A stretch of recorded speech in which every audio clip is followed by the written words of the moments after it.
మొన్నటికి మొన్న ప్రకాష్ రాజ్ గారు మాట్లాడారు నా మీద. అదే నేను మాట్లాడుతుంది ఒక హిందువులు అపవిత్రం గురించి మాట్లాడుతున్నాను. ఇందులో ప్రకాష్ రాజ్ గారికి సంబంధం ఏంటి? ఇందులో నేను ఇంకొక మతాన్ని నిందించానా? ఇస్లాంని నిందించానా? క్రిస్టియానిటీ నిందించానా? అపవిత్రం జరిగింది, ఇలా జరగకూడదు, ఫుడ్ అడల్టరేషన్ జరిగిందని మాట్లాడుతుంటే దీన్ని గోల చేయకూడదంట. అంటే తప్పు జరిగినప్పుడు మాట్లాడకూడదా? ఒక అపవిత్రం జరిగితే మాట్లాడకూడదా? దేవతా విగ్రహాలను శిరచ్ఛేదం చేస్తే మాట్లాడకూడదా? ఏం పిచ్చి పట్టింది ఒక్కొక్కళ్ళకి? ఎవరి కోసం మాట్లాడుతున్నారు మీరు? ప్రకాష్ రాజ్ కూడా చెప్తా ఉన్నాను, నాకు మీరంటే గౌరవం. I have extreme respect for you. కానీ when it comes to secularism, Prakash Raj garu, it is a two-way, not one-way. I have extreme respect for you. You know that. Mere secularism is always two-way, it is not one-way. హిందువుల మీద దాడి జరిగినప్పుడల్లా వచ్చి మాట్లాడటం తప్ప, అన్య మతాల మీద జరిగితే నేను కూర్చొని ఇంతమంది కౌలు రైతులకు ఇచ్చాను, ఎంతమంది ముస్లిం ఇస్లాం రైతాంగానికి ఇచ్చాను నేను.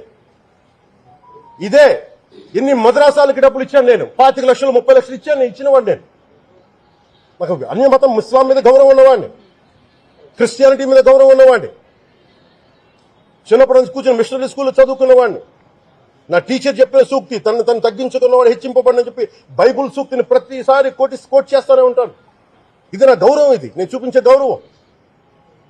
మీరు మాట్లాడితే కూర్చొని నేను పాటించే ధర్మానికి అపవిత్రం జరిగినప్పుడు మాట్లాడకూడదు, మౌనంగా ఉండాలి. సెక్యులరిజంకి విఘాతం అంటే ఏంటి? సెక్యులరిజం విఘాతం?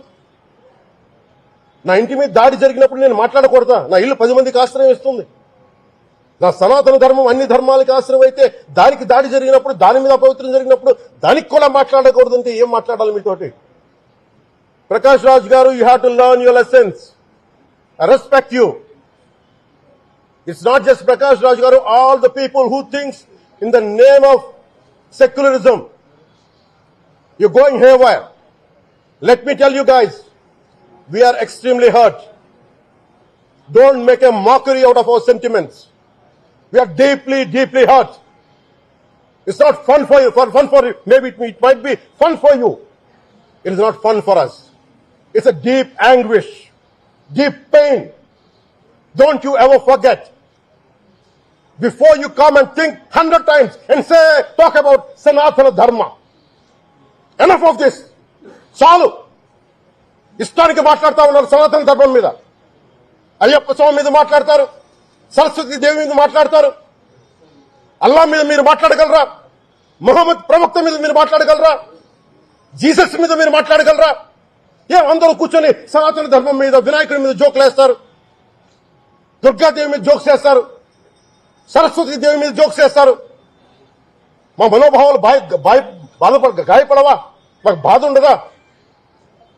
అందుకే నేను ప్రతిపాదించింది ఏంటంటే, ప్రతి దానికి రావలేకపోతున్నాం. సనాతన ధర్మ రక్షణ board is order of the day. ప్రతిసారి కూర్చోబెట్టి మేము డిఫెండ్ చేసుకోలేం. ఇది ప్రతి సగటు హిందువు తాలూకు ధర్మం. ఇదే ఇస్లాం మీద దాడి జరిగితే ఎంతమంది బయటకు వస్తారు, ఎంతమంది నిరసన తెలియజేస్తారు, రోడ్ల మీదకి రమ్మని చెప్పట్లా. కనీసం మీకు కోపం కూడా రాకపోతే మేము ఏం చేస్తాం? గుడికెళ్లే ప్రతి హిందువు బాధ్యత కాదా ఇది? నా ఒక్కరి బాధ్యతైనా, మా బాధ్యతైనా మీది కాదా? ధర్మాన్ని పరిరక్షించడానికి మీ బాధ్యత కాదా? శ్రీ పవన్ కళ్యాణ్ గారు, నేను ఇప్పుడే మీ ప్రెస్ మీట్ని చూశాను. నేను చెప్పిందేంటి, మీరు దాన్ని అపార్థం చేసుకుని తిప్పుతున్నదేంటి? నేను ఇప్పుడు విదేశాల్లో షూటింగ్లో ఉన్నాను. 30వ తారీఖు తర్వాత వచ్చి మీ ప్రతి మాటకి సమాధానం చెప్తాను. ఈ మధ్య మీకు వీలైతే నా ట్వీట్ని మళ్ళీ చదవండి, అర్థం చేసుకోండి ప్లీజ్.